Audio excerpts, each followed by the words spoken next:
It seems that whether or not a person or cause is celebrated with a projection onto the white sails of the Sydney Opera House has become the litmus test of what is valued by the elites of that city. So it was lovely to see it lit with the colours of the Indian flag to welcome Indian Prime Minister Narendra Modi to our country. But why are we prepared to project the flag of another nation but do nothing, literally nothing, to mark the coronation of our own King Charles III? New South Wales Premier Chris Minns explained the decision not to include a projection for that occasion as one made to save a dollar and because there wasn't enough lead time to do it. But it just doesn't really seem to stack up. The Vivid Festival of Lights in Sydney will project works from artist John Olsen to commemorate his passing on the 11th of April this year. That's a much shorter lead time than anyone had for the coronation. So maybe it was really about the topic rather than the timeline or the cost. Funnily enough, there was no shortage of time or money to project the Progress Pride flag recently. Now, joining me now is my panel to discuss the issues of today. LNP MP for Petrie, Luke Howarth, and Christy McSweeney from the PR Council. Welcome to you both. Luke, why does the New South Wales government seem to have gone out of its way to disrespect King Charles? Well, Amanda, I think it's definitely more about the topic. It's definitely a bit of a disgrace that it wasn't done. The last time we had the coronation was 70 years ago.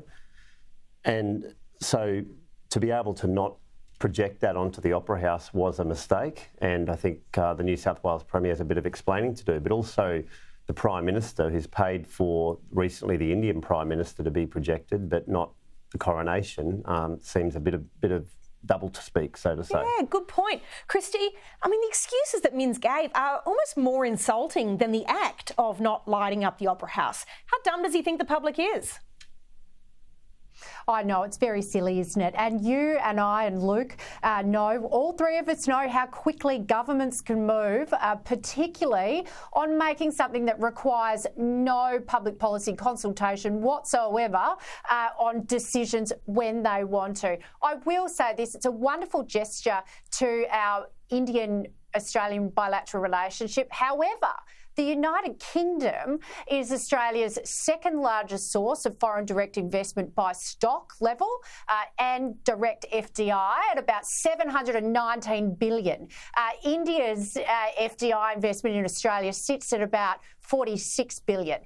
So the United Kingdom has been for decades one of our largest sources of foreign capital into Australia and foreign investment, and that alone should be celebrated and put into the mix in terms of when we consider how important the relationship is with Australia and the United Kingdom, not to mention we are part of the Commonwealth and King Charles is our head of state. There's a very valid economic reason for recognising the coronation in Australia as well, with lighting up the Opera House.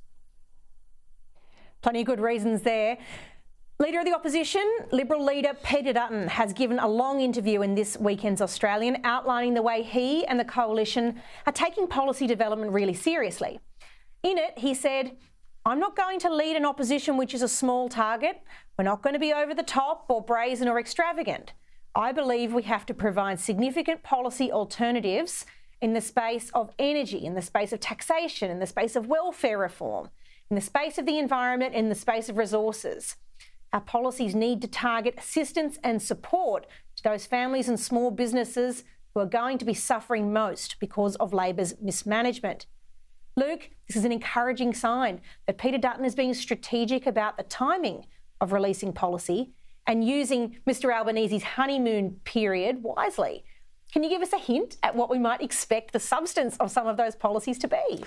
Well, look, first of all, I'd say that Peter Dutton is a good man. He's very experienced and he understands what Australians think. And to have a leader of the Liberal Party that's focused on what Australians want and being able to deliver for them, that's really important. So I expect Peter to get the policies right as we lead into the 2025 election.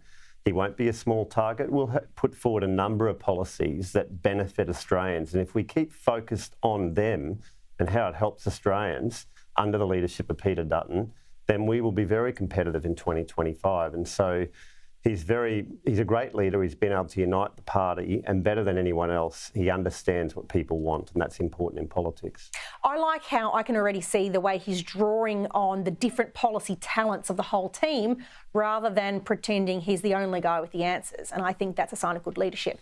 Christy, Peter Dutton's a serious man, and he's always had very heavy-duty portfolios that don't really lend themselves to showing the warmth of character that can be helpful in developing a relationship with the public as a leader. But he has done a first-class job in each of those prior responsibilities he's held. And that should matter to Australians. So what becomes more important as people choose a leader? I think certainly politics has moved to a personality contest, and to be fair, both Labor and the Coalition have made that a single personality contest around a single leader, and certainly Labor has indulged in that around Albanese and defining him against Scott Morrison at the last election. Dutton, as you're correct, seems to be broadening out a little bit and leveraging the talents of the team, and there's some very good front bench talent there in the Coalition that are experienced and have got some very good runs on the board. So that is a differentiation against Labor's strategy, I think.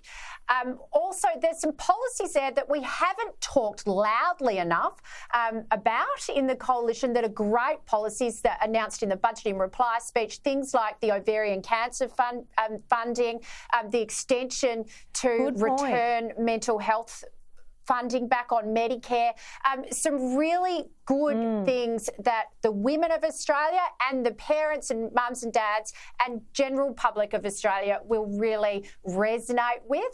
I think it's right we talk about energy and the cost of living. I think it's right we talk about alternative energy sources. But there's some other stuff there that, I'd really be trumpeting that I feel personally haven't got enough of a run after the budget in reply speech. And they're good things that the Coalition has committed to do. Yeah, look, let's move along. Lydia Thorpe has indicated she will be lodging a claim of racial discrimination with the Australian Human Rights Commission, alleging that she experienced racism in her former party, the Greens. Here she was on Insiders this morning. It's the foundation of these institutions that are racist, that allow racism to occur. I think we all need to look at ourselves within and eradicate that. I've experienced racism all my life in every workplace, and the Greens were no different. Luke, does this tell us anything interesting about the culture of the Greens, or does it tell us more about Senator Thorpe? Well, look, I think Australians understand that Senator Thorpe is not a great leader. She's not representing the Greens well, but certainly we can thank the Greens party for Lydia Thorpe. And it just goes to show that if you vote Green, these are the sort of representatives that you get. So I just say to people, don't lodge protest votes, don't vote for the Greens, because these are the sort of policies and leadership that you get. And the Greens are responsible for Lydia Thorpe. She has a 6-year term, another 5 years to run.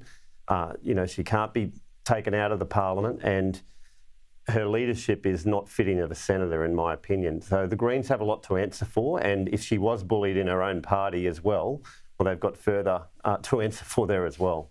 Christy, very briefly, is Lydia Thorpe becoming the equivalent of the boy who cried wolf, except she's the lady who cries racism so often that her complaints almost don't carry as much credibility as an allegation of that seriousness should? Well, first of all, I think it's a disgrace that Australia's National Current Affairs program on the ABC invited Lydia Thorpe on. After that display we saw of hers in Melbourne a couple of weeks ago outside what we could call a nighttime economy establishment, yelling profanities at the general public, I don't think she deserves a taxpayer's salary. And for her to be elevated as relevant and an integral part of the Senate, I think it's a gross error by the Producer Insiders to do that. I can see why they did it, given what's happened with Stan Grant, and they want to carry that narrative. But that wasn't the way. That was not the way to go about it.